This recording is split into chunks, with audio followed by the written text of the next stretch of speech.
So we're going to go ahead and get started. And we are recording today. We're hoping to go live on Facebook as well. We're embracing all of our technology. So thank you all so much for joining us this morning. My name is Michelle Jackson. I'm the Executive Director for the Human Services Council. We're an organization that represents about 170 organizations in New York City, and we're also part of the Strong Nonprofits for a Better New York campaign, representing organizations across the state. Human services are really how New York recovers from COVID. We need strong providers for a strong recovery. Since the pandemic started, providers who you'll hear from today have been on the front lines risking their lives to ensure New Yorkers from all walks of life get the services they need. In that time, state agencies have slowed down or stopped payment on many human services contracts, as well as are now holding back 20% of those of that contract dollars while asking providers to do 100% of the work. The governor is doing this at the same time as he's holding back billions in CARES funding that really should be going out to communities. The results of this will be catastrophic to New York, and I'm very happy to be joined by all of you today, as well as our colleagues in the legislature and my colleagues from the human services sector to really push back on these practices and share with the community the importance of the human services sector in COVID recovery and response, as well as every day, right, in New York. So a couple of logistics. Everyone's muted. We're going to move through this as quickly as possible. We're asking our speakers to keep it to 2 minutes. We have a really great lineup. Please put any questions or comments you have in the chat. We really appreciate the chat function. If there's any press on, please send us questions and we'll make sure to ask those towards the end. I really want to thank the Assembly and Senate for coming together with us today to talk about this important issue. And I want to invite a few of our legislative colleagues to speak. I want to start with Assemblymember Hevesey, who I really thank for leadership and for pulling us together today to kick us off. So thank you, Assemblymember Hevesey. Thank you, Michelle, and thank you for having me. It's an honor to be here, everybody. A couple of quick points, because I know that we have a lot of people who want to speak, and I want to hear from our providers. That's the point of today. But thank you to you and everybody in the nonprofit sector. I would like to say to everybody who's about to speak that your legislators are listening. We hear you. I think you're all heroes. When COVID was upon us, it was you and your workforce to try to provide services to the most vulnerable New Yorkers under circumstances that put yourselves at risk. So I'd like to thank you for that. Also want to thank my legislative colleagues, Assemblyman Bronson, Assemblywoman Rosenthal, Assemblyman Gottfried, Assemblywoman Lepore. They are all chairs of committees, and my Senate colleagues, Senator Prasad, Senator Carlucci, and Senator Rivera, again, chairs of their respective committees. I'm going to make 2 points, and I'm going to make them pretty quickly because we've covered this ground in a previous press conference, and we're going to come back and cover it again and again and again until that money is released. So first, for Governor Cuomo and his division of budget, a constructive criticism from me, and it's going to be constructive. This is not adversarial at all. But I believe Governor Cuomo is outstanding in a crisis. He's proved it. He's proved it with COVID. You can see that he is outstanding reacting to a crisis. My constructive criticism of the governor is we need him and his team to engage in longer term thinking because what he's doing now, particularly withholding these funds, is going to cost us a lot of money starting next year and the year after and the year after. What you're about to hear is a deluge of, good word, right? Deluge of providers representing different services, foster care, aging, food insecurity. They run the gamut. They're going to tell you how bad it is. But the consequences you need to think of is while the state has been cutting back money to these services, their clients are going to require more expensive services. That is a fact. So what the governor is doing by withholding money to the nonprofit sector, number one, is costing me money, costing my constituents money, costing all the taxpayers money in future years. It is bad budgeting. It is short-sighted. And respectfully, Governor, please, we need you to do long-term thinking. And the second point is this. A good politician, in my estimation, learns lesson. I strive to be a good politician. You got to learn lessons. Let me tell you the lesson I've learned over the last couple of weeks, which is Black and brown communities have been disproportionately affected by COVID, period. And I will give you some numbers that should startle you. I'll do them quickly. There were 4,200 children in New York who experienced parental death. Of those children, Black and brown kids were twice as likely to have their parents die. Plus, you look at food insecurity. I'm just going to randomly throw a couple out. Food insecurity, we started before the pandemic, 1.2 million New Yorkers were food insecure. We're now well above 2 million. Guess what? Black and brown communities, 3 to 4 times more likely to be food insecure. These communities are getting slammed, and there's reasons for that. My colleagues and friends in Black and brown communities, some are more likely to live in multi-generational housing, more likely to use public transit, or are much more likely to be in high contact jobs. So you see that those communities are suffering. But then look at the government response. What's the immediate response? It's not to rush money into the communities to help. It's to withdraw money, even though the government is sitting on money for these communities. It's an absolute outrage. And plus, every day, and this would be my last point, Michelle, sorry if I'm going over my 2 minutes. My last point is the workforce for this particular sector is mostly comprised of women of color. How can we possibly be depriving women of color their jobs and their employment after this crisis, which has decimated these communities? It is just plain wrong, and we're going to fight it tooth and nail until this money is released. Sorry if I went long. Thank you for having me. Thank you, Michelle. Thank you so much, Assemblymember Hevesey, and really great points to kick us off on. Thank you so much. Next up, we have Assemblywoman Lepore, who's the chair of Committee on Agriculture. Thank you so much for your leadership with us today. Thank you very much. I certainly, can't really add much more than what Assemblymember Hevesey has offered. He's obviously a strong leader and very passionate about this. I think what will be obvious from everyone who's going to speak today, and I want to thank you all for taking the time, is that we have real needs in our state. As the committee chair on agriculture, I'm working on food issues all the time. When we talk about over 2 million people being food insecure, that's a very nice way of saying that people are hungry and people are poor, and circumstances that were beyond their control caused them to lose their jobs and to put them in the situation they're in. But we do, however, have a very vibrant agricultural community throughout the state, and we've spent some good resources matching up farmers with people in need. And we want to make sure that Nourish New York program continues. And we need to do everything else we can to make sure programs that focus on those who are food insecure get the resources they need. Because children who go to sleep hungry and parents who are hungry are not going to be effective. They're not going to learn well. They're not going to thrive. So the agricultural community is a willing, interested, and thoroughly enthusiastic partner as we grapple with this very real crisis that we're facing in the state. So thanks, everyone. There are so many of us who are dedicating our 24/7 lives to working on these concerns on your behalf. So thanks, everybody. Thank you so much. Next up, we go to Assemblywoman Rosenthal, who's the chair of Committee on Alcoholism and Drug Abuse. Hi, thank you so much. I'm Assemblymember Linda Rosenthal. I represent the Upper West Side, parts of Hell's Kitchen in Manhattan. And I've been the chair of the Committee on Alcoholism and Drug Abuse since 2015. I'm pleased to be here with so many wonderful nonprofits and advocates brought together by the Human Services Council and my great colleagues, Assemblymember Hevesey, who's helped spearhead all of this. And everything my two colleagues said is true, but for the field that I am involved with, providers of substance use disorder treatment and recovery services have suffered for years. This field was the victim of war on drugs, and people are still suffering from those past racist tactics. Now we find that OASIS and this field gets the least funding in the budget, and any kind of withholding or cut really will sound the death knell for people and providers. Our providers go above and beyond. They work more than 24/7, but if they are not receiving funding, how can we expect them to do this amazing work?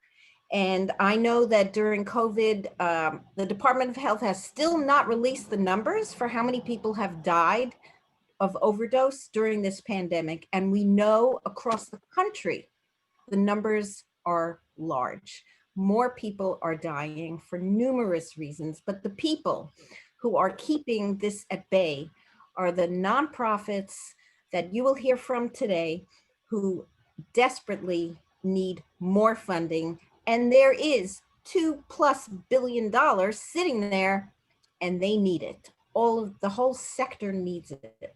And so I'm proud that we're going to have John Coppola, Executive Director of Association of Alcoholism and Substance Use Providers, Allegra Shore, President of COMPA, and Anne Marie Foster, CEO and President of Phoenix House, to give you their direct experience and the struggles that they and their clients have had to go through during this pandemic, mostly people of color, mostly people who have been ignored forever. But we're not going to let that happen because we're here to advocate for everyone. Thank you so much. Thank you so much. I really appreciate the points you're making. It's such an important part of our community. I want to move to Assemblymember Bronson, who's the chair of the Committee on Aging. Thank you so much for joining us. Thank you, Michelle, and thank you, Assemblymember Hevesey, for taking the lead in putting this together.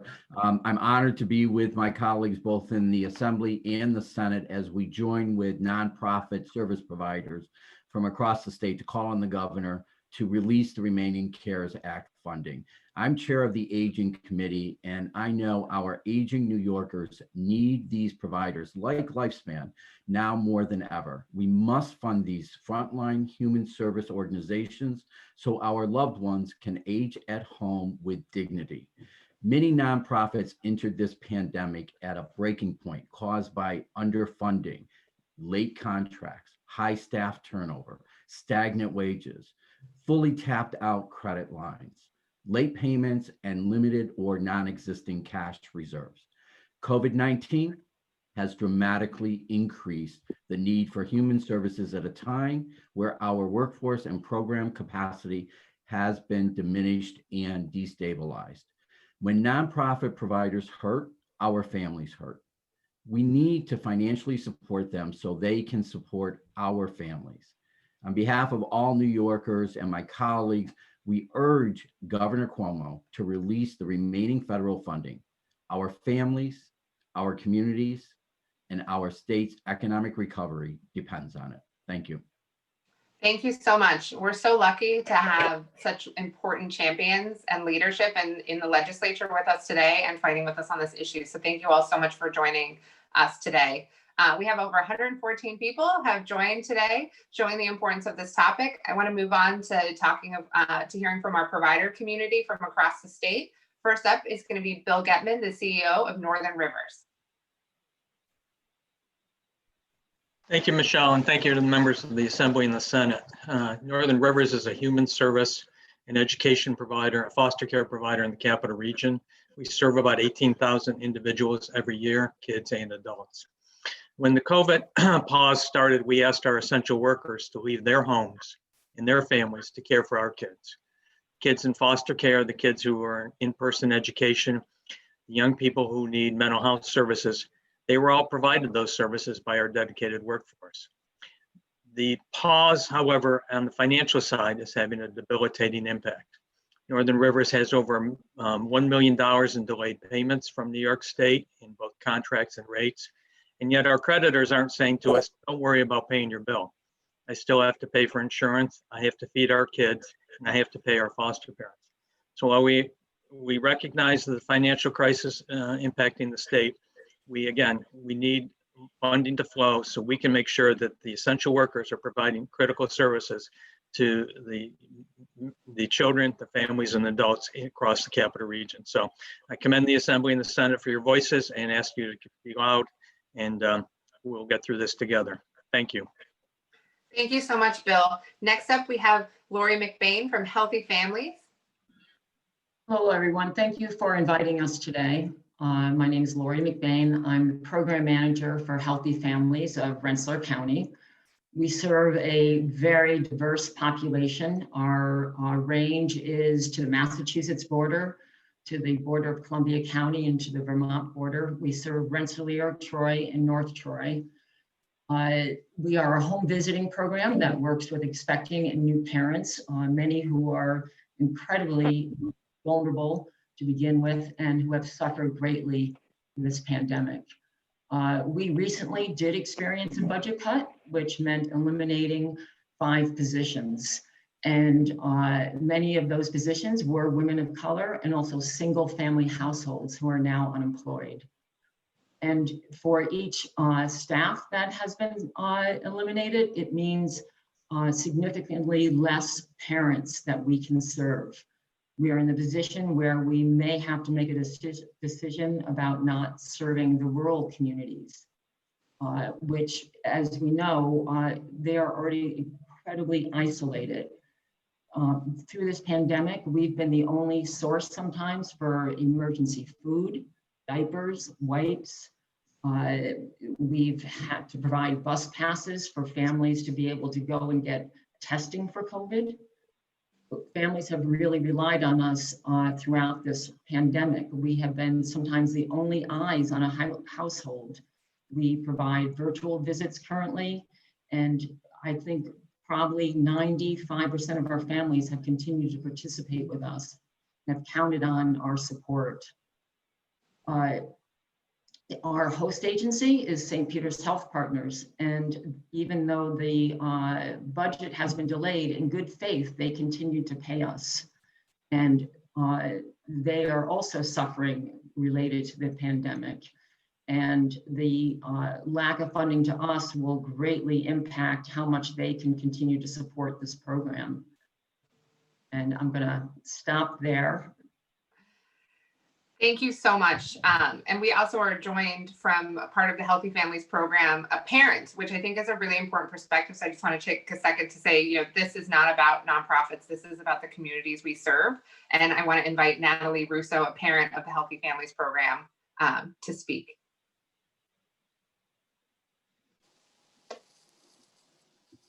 Yes, hello, thank you for having me. I've been a participant of the Healthy Families of Rensselaer County since about the beginning of this year.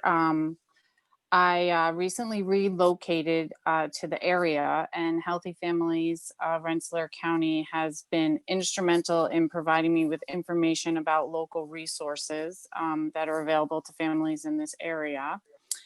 The support, information, and education that I've received from my assigned counselor has been wonderful. In the beginning, we were able to do a few in-home visits, but that had been suspended due to the pandemic. But it's been excellent being able to build a relationship with my counselor. I have been able to ask her any questions that I may have regarding childcare, regarding, you know, having just had a baby, any questions I have about resources or about education.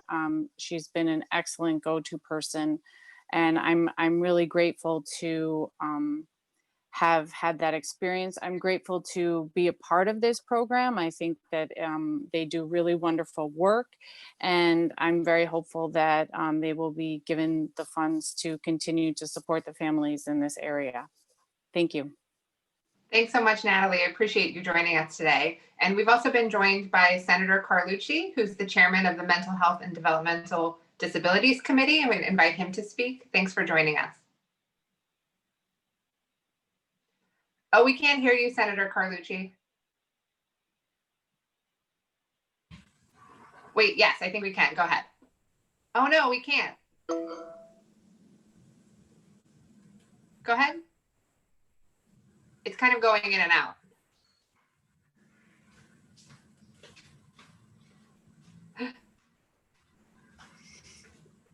Yeah, we can't hear you. Why, if you want to sign back in, that might be the issue, and then we'll go to our next speaker and come back to you. Okay, great. We always have some little technical difficulties. So we're going to keep it moving. We're going to go on to Anne Marie Cook, the president and CEO of Lifespan of Greater Rochester. Yes, thanks so much, Michelle. I am from Lifespan, and we're a regional nonprofit organization dedicated to serving older adults and family caregivers. In 2019, we interacted with over 40,000 people. On Monday, March 16th, COVID closed our senior centers. On Tuesday, March 17th, older adults began calling us for emergency food. It was that fast.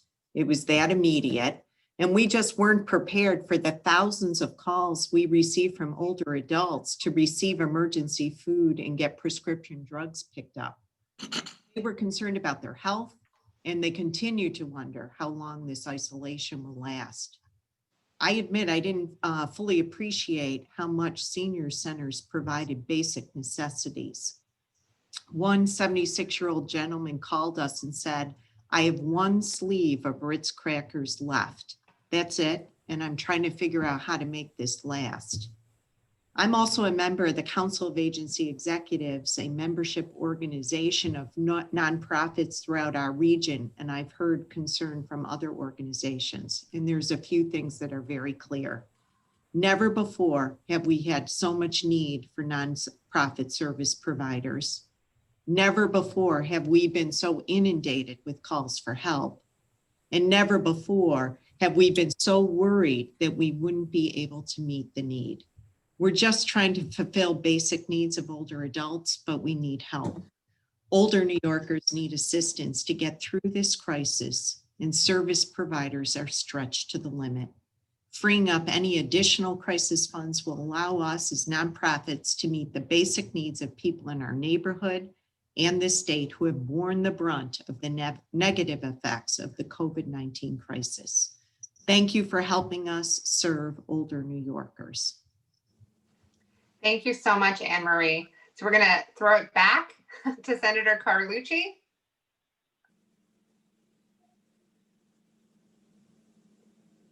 No.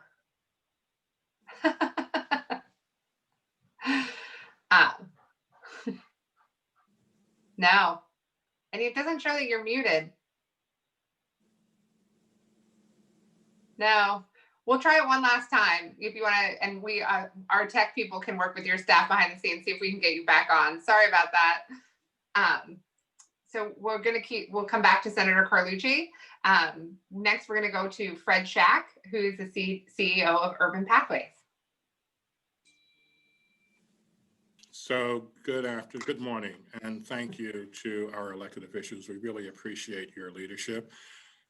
As Michelle indicated, my name is Fred Schack. I'm the Executive Director of Urban Pathways. We're a nonprofit located in New York City, serving homeless New Yorkers. Our primary objective is to ensure that homeless New Yorkers, single adults living with disabilities, are able to find affordable housing with services. So we also build and operate supportive housing.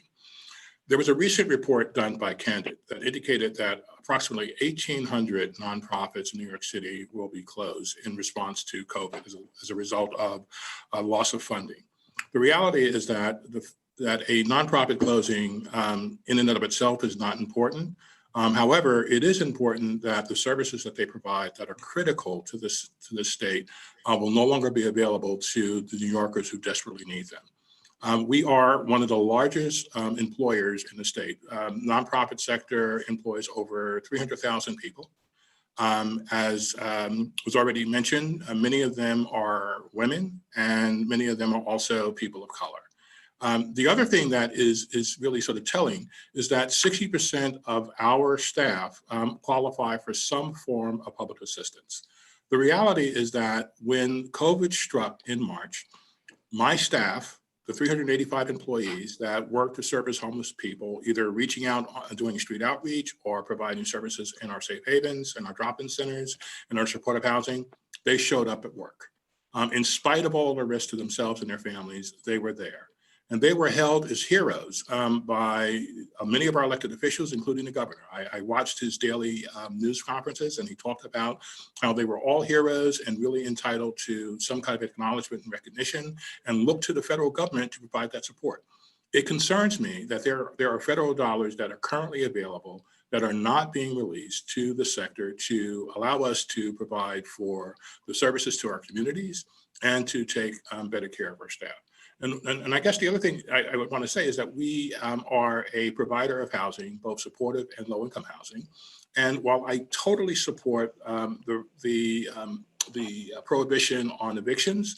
I think it's a really great thing. I do believe that there's a need for landlords to be able to receive their payments through some kind of a rental subsidy. So one of the other things the state could do is to provide subsidies to those individuals who cannot afford to pay their rent, so that the landlords who are running these programs in these buildings can keep the lights on, continue to provide services and heat. So Michelle, I really thank you for organizing this. All of our elected friends, I really appreciate the support. We can't do this work without you. It is critically important. The governor needs to release the funds. Thank you so much, Fred. And thank you for painting the picture of kind of where we are as a sector overall. I think that's really important. So next we're going to go to Dr. Melanie Samuels, who's the Executive Director and Founder for the Campaign Against Hunger.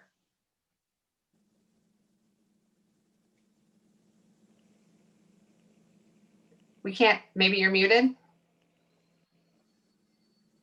Okay, can you hear me now? Perfect. Okay, great. Thanks, Michelle. Hi, everyone. Melanie Samuels, the Executive Director and Founder of the Campaign Against Hunger.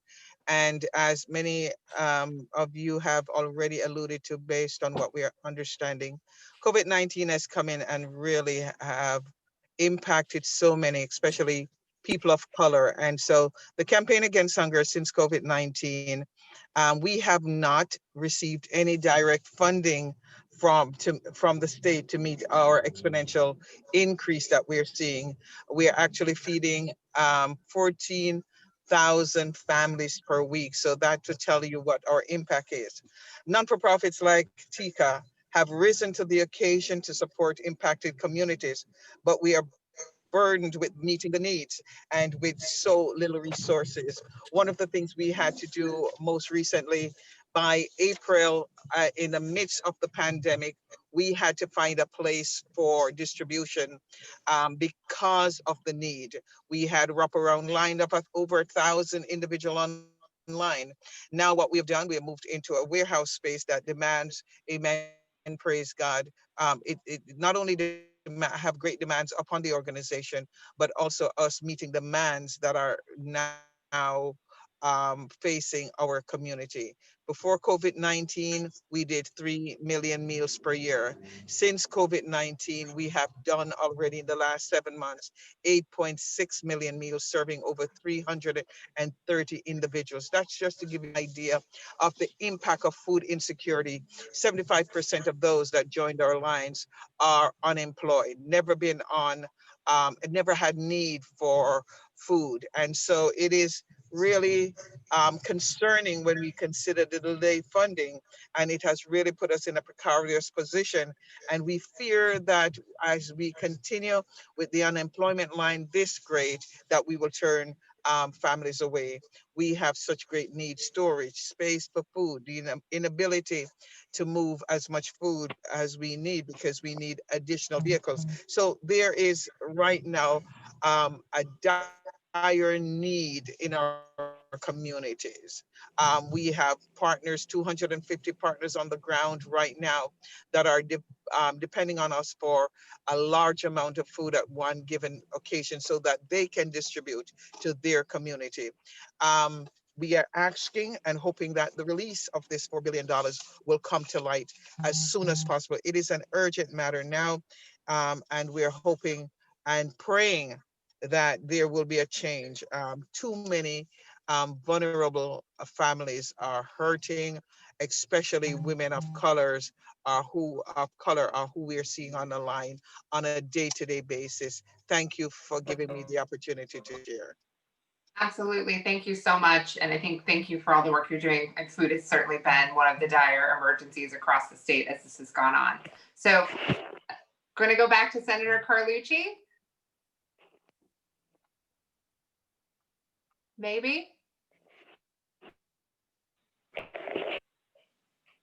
Senator Carlucci, are you on? Okay, we'll give him another second, but we are also joined by Assemblymember Gottfried, who's the Health Committee Chair. Thank you for joining us. Do you want to say a couple of words?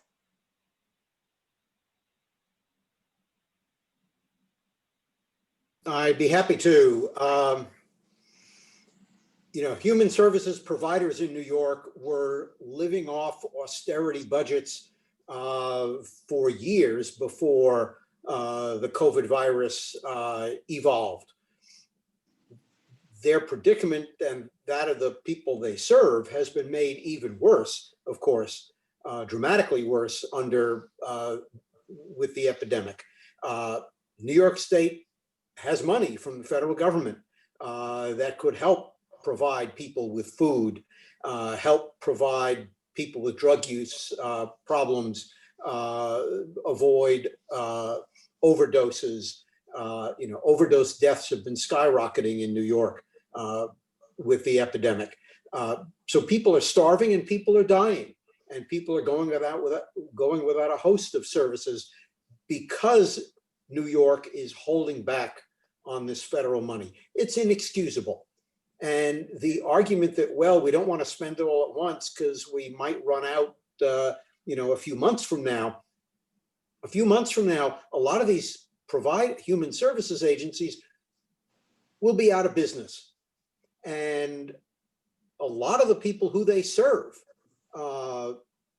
will be out of business in the sense that they may have starved to death or died of drug overdoses or suffered any number of other calamities. New York has to act. And by the way, we shouldn't be depending so entirely on the federal government because frankly, I don't think the federal government is likely to come through for us in any reasonable time. And that means New York has to very seriously begin imposing fair taxes on ultra-high wealth, which we do not do. Ultra-high wealth in this state often pays lower marginal taxes than you or I do, and that's inexcusable. So the governor has got to get his act together on this issue and save lives. Thank you. Thank you so much. Thank you for joining us. Next, we're going to go to Anne Marie Foster, the CEO and President of Phoenix House. Thank you, Assembly Members Hevesey and Rosenthal and all the elected officials and my colleagues that are on the call today. I am Anne Marie Foster, the CEO and President of Phoenix House of New York and Long Island, one of the leading addiction and drug rehabilitation centers in New York State. The COVID crisis upended critical progress we made in recent years against the opioid epidemic and troubling trends in addiction. There's been an increase in the number of relapses and new cases of addiction, and there's been a startling increase in overdoses. Yet, even though we are at the front line of fighting this virus and its effects, we are dealing with this crisis with fewer resources than we had before the pandemic. We need help. The state must draw down on the CARES funding immediately, and part of that money must go to robust drug treatment programs and mental health services in COVID spending. We need more dollars to support more capacity for treatment, training, and protecting our workforce.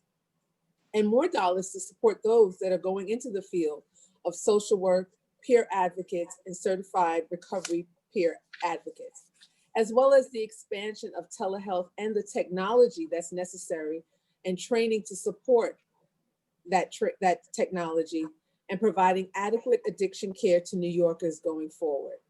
Take Phoenix House, for example. When COVID hit, we could not accept new admissions to our programs, and we had to send others to a safe location so that we could provide adequate space for those COVID positive patients who were most in need and had to be isolated while in treatment.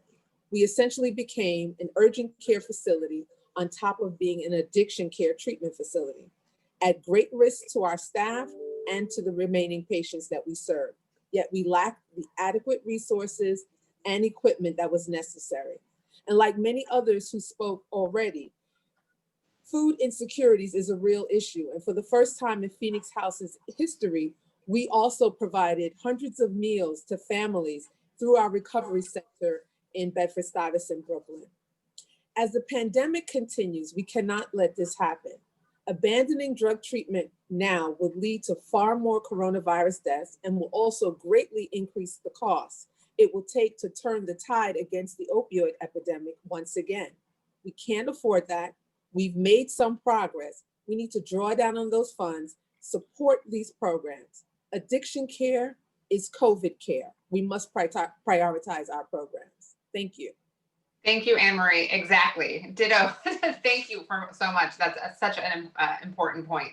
We're going to turn next to Carlin Cohen from Chinese American Planning Council.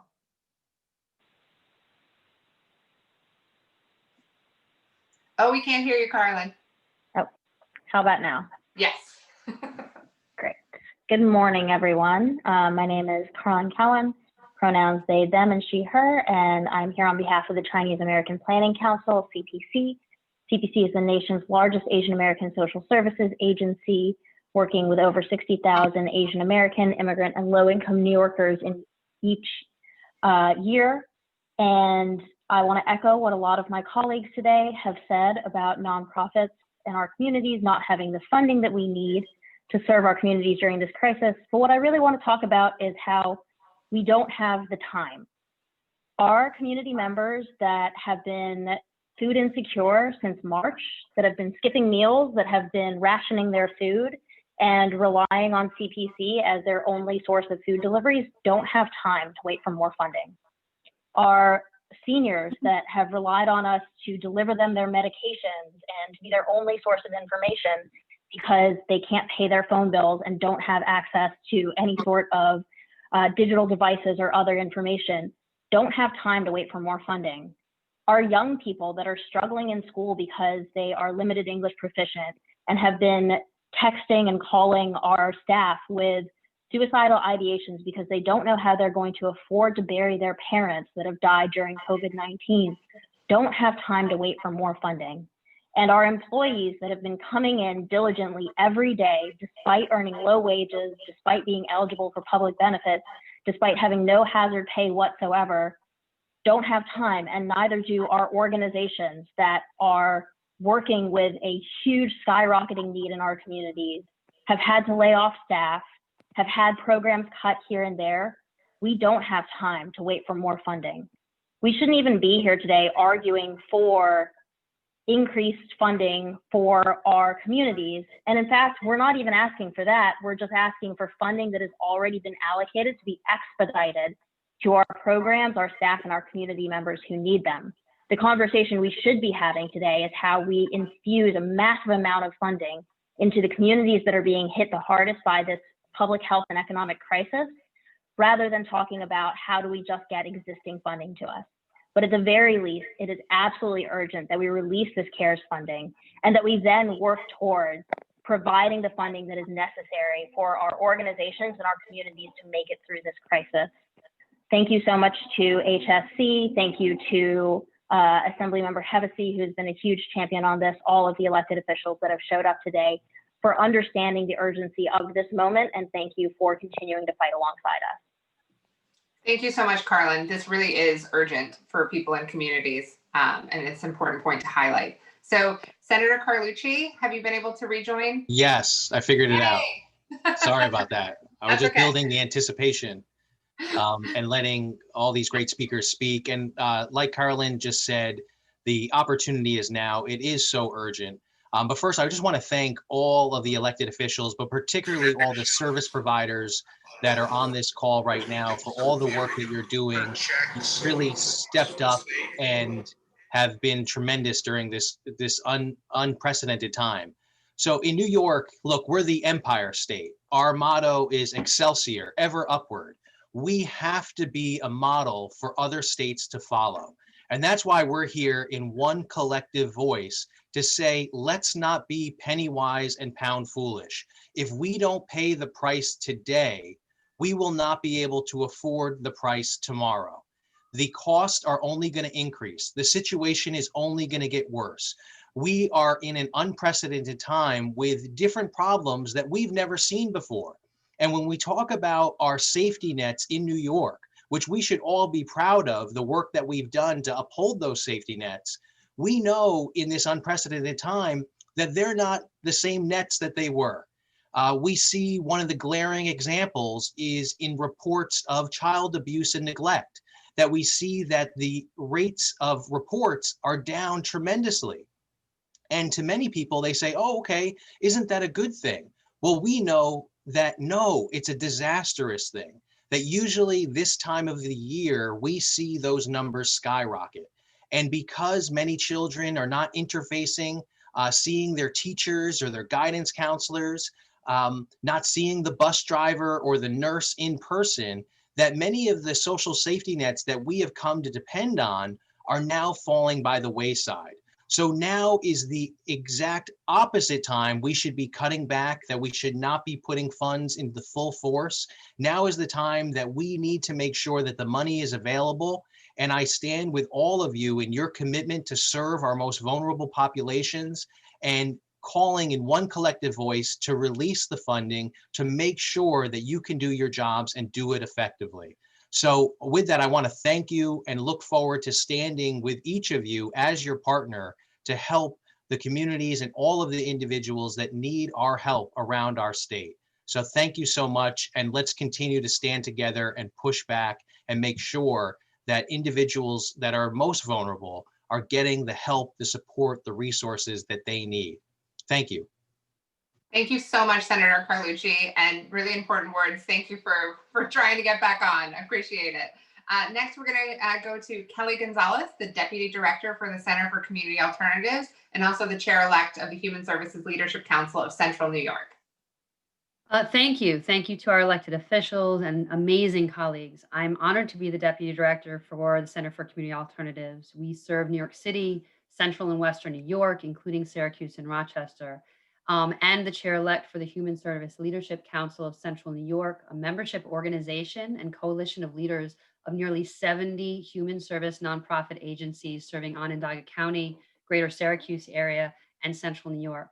Our partner agencies are where people turn for assistance when they need it the most, be that childcare, youth services, education supports, programs for seniors and new Americans, employment readiness and placement, housing, support for survivors of domestic violence, substance abuse treatment and recovery, mental health services, health, education, nutrition, and reentry programs for those who have served their time and want to rebuild their lives for themselves and their families.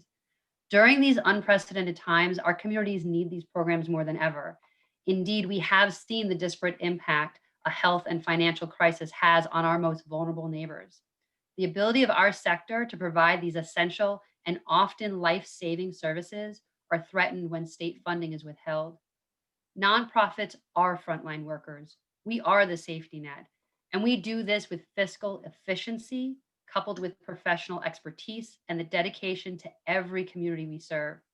And as the largest private employer in the state, the thought of having to lay off staff due to lack of funding, most of whom are from the very communities we serve and who have dedicated their lives to public service, that would be devastating to our staff, to their families, and to the health of our agencies. Syracuse was cited as one of the top cities in the entire nation to feel the financial blow of this pandemic. Nonprofits in Central New York cannot wait and hope that federal aid will come. Our neighbors need services now, and our staff need to be paid for the incredible work that they do every day through unimaginable circumstances.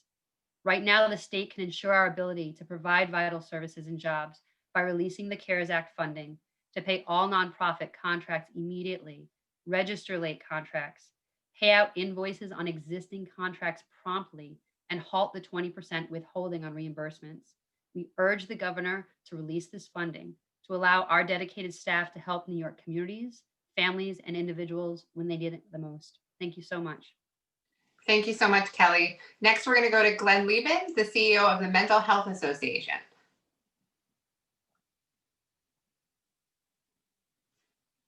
Oh, Glenn, we can't hear you. Can you hear me now? Yes. Great. Thanks for this opportunity, Michelle. Really appreciate it. Thanks to the legislators and all the nonprofits that, you know, I have the honor of hearing from and working with all the time. It's an incredible group of selfless individuals. From mental health, first of all, the Mental Health Association in New York State is comprised of 26 affiliates in 52 counties. So we're seeing the brunt of this, not just in the 5 boroughs, but across the state as well.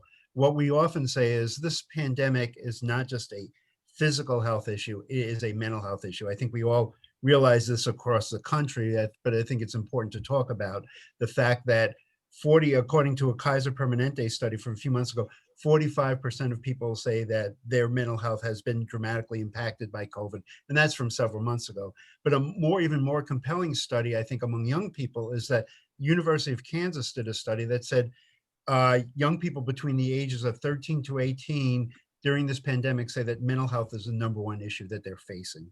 So this is clearly a crisis in mental health as well as in healthcare. But at the same time, this is happening now. It's the worst possible circumstance to have to deal with the fact that we're talking about 20% withholds in our community and across the entire human service sector. These withholds will have and have had devastating effects to our community. Again, I think, I think it was Assemblymember Gottfried who said we're dealing with austere budgets right now. We're dealing with a fiscal crisis every day in terms of what we do in our sector. And yet to deal, it's the worst possible circumstance because we're dealing with the impact of COVID in terms of anxiety and depression and trauma and, fear and loss and grieving. And I know other people are going to talk about addiction issues, and yet we are still facing this cut as well. So I think it's really important to recognize we get it. We know that there's a fiscal crisis in this country. We get that there's a fiscal crisis in New York, but I think this is really an opportunity to step up, and there are resources here to do this. The CARES funding is out there, and I think this is a real opportunity for us. And I think we have to talk about, these are real people. These are real people's lives. What happens with this is you're seeing people with less services. You're seeing people in longer waiting lists. You're seeing what you're going to see happen is with funding in community services decrease, you're going to see greater hospitalizations. You're going to see incarceration, you're going to see increased homelessness at great cost to individuals and as great cost to taxpayers as well. So I really urge the governor to work with the nonprofit sector to release this funding and to make sure that, we as a community remain whole. It's essential to all the work that everybody is doing every day. So thank you very much, Michelle. Thank you, Glenn. Next up, we have Allegra Shore, President of the Coalition of Medication Assistant Treatment Providers and Advocates of New York State, CAMBA. That's right.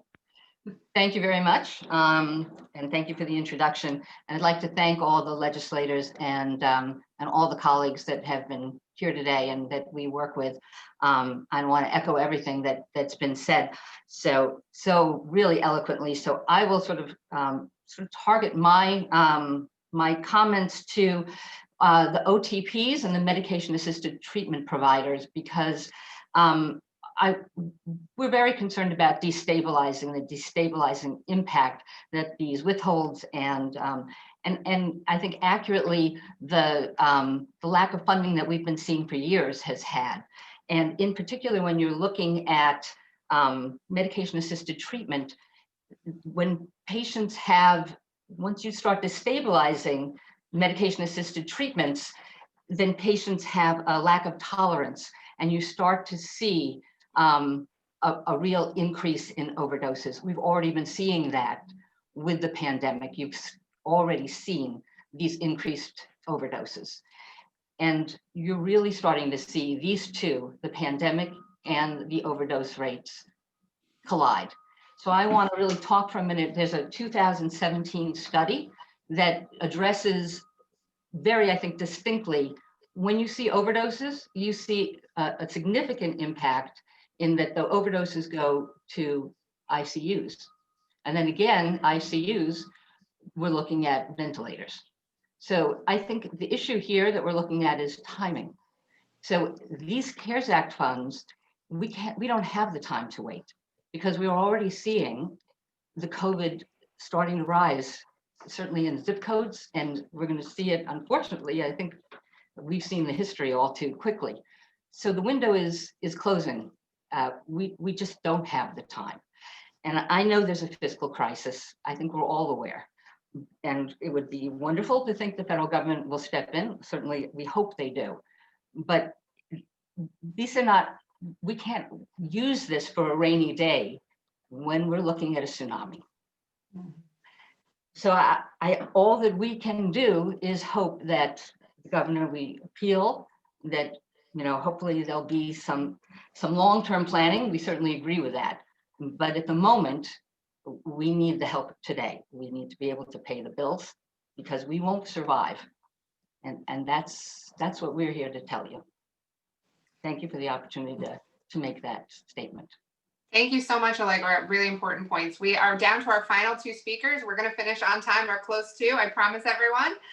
Thanks for staying with us. And next we have Yvette Watts from the New York Emerging and Multicultural Providers. Hello, Michelle. Thank you so much for this opportunity to talk about this much needed message on behalf of individuals with IDD, their families, and the volunteer providers that are essential to helping them through these times.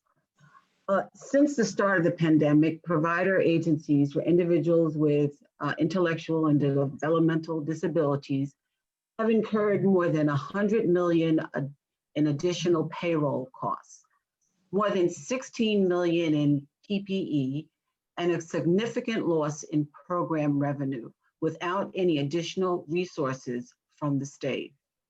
In fact, on October 1st, OPWDD implemented a $230 million in cuts to residential provider agencies who had already bore the brunt of the COVID-19 pandemic. Therefore, it's absolutely critical that the state immediately allocate the federal funding to providers to ensure services will continue for our most vulnerable New Yorkers. On a human side, I am also a parent of a 35-year-old woman, female with autism. So I can tell you right now how I feel the effects. The state told us many years ago, it was less costly to provide services for individuals in their homes. What do you need? So we had our in-home services. So now here, as I start to age, as many families like myself are, we have less opportunities for residential placement, or maybe none. And there are parents of children with younger children who their resources they won't even know what they're missing. And already there's a threat for parents in the community like myself to have their services reduced. So these are essential services. We've always worked collaboratively with the state throughout the years, and here right now during a horrible time, our day halves, many of the parents like myself, we have not sent our individuals back inside because we're afraid of the COVID. So this is going to be devastating in long term, because what's going to happen is parents are going to not be able to have the individuals in the homes. It's going to be more costly to put all these individuals in residential placements where parents have no real opportunity or real to select the best proper placement. It goes on and on. So it's really important that the governor release those allocated funds and reinstate the 20% withholdings. Thank you so much. Thank you so much. And thank you for sharing your story. But I think it's really important to talk about the impact this has on people and not just institutions and the connection between the two. So our final speaker, last but certainly not least, we're joined by John Coppola, the Executive Director of the New York Association of Alcoholism and Substance Abuse Providers. Thank you for having me with you this morning. And I want to thank all of the legislators who are present and implore you that we need your leadership now more than ever. We have a major moral dilemma in this state when we are making decisions about dollars that are costing lives. There's a simple life and death issue here, that deaths of despair related to suicide and overdose are escalating at an alarming pace that's unacceptable. And to start, and we know from the governor's behavior during COVID and his many press conferences that tracked the spread of coronavirus and the deaths, et cetera, we have not seen anything even remotely like that as it relates to deaths of despair during COVID, preceding COVID and after.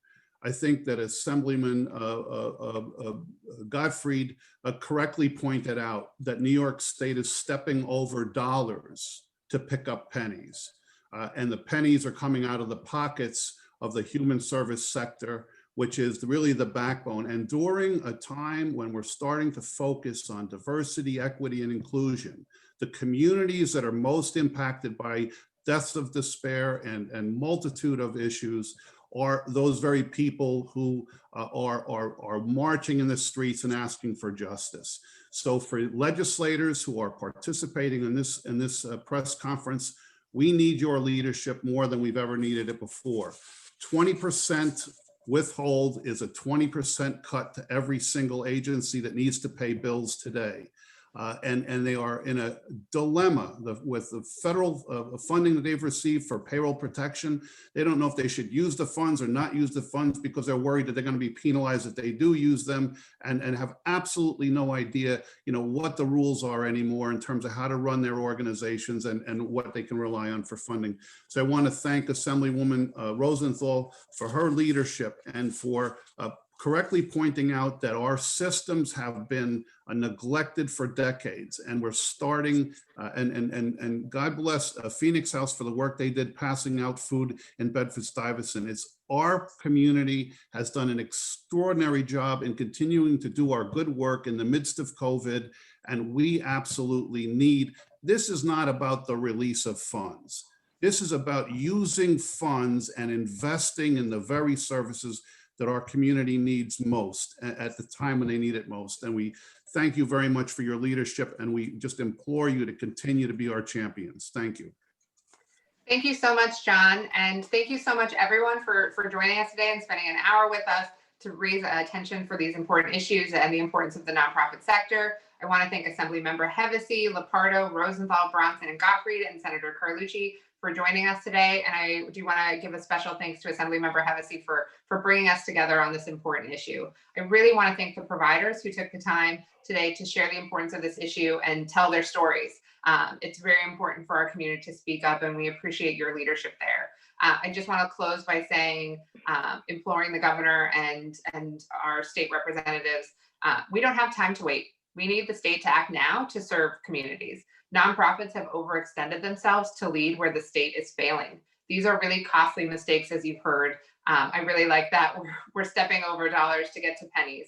These are really costly mistakes that we're making, and we're going to see a nonprofit sector come out of COVID, almost 30% maybe closing, and that's going to make recovery and the economic recovery and also personal recovery much harder for people. Please, Governor, release the CARES Act funding, get it out to our communities, pay nonprofits fully and on time, and do it now. And we look forward to next steps and working with all of you on these issues. So thank you all again, and we'll follow up, share this video with everyone in our next advocacy steps. Thanks, everyone. Have a great day.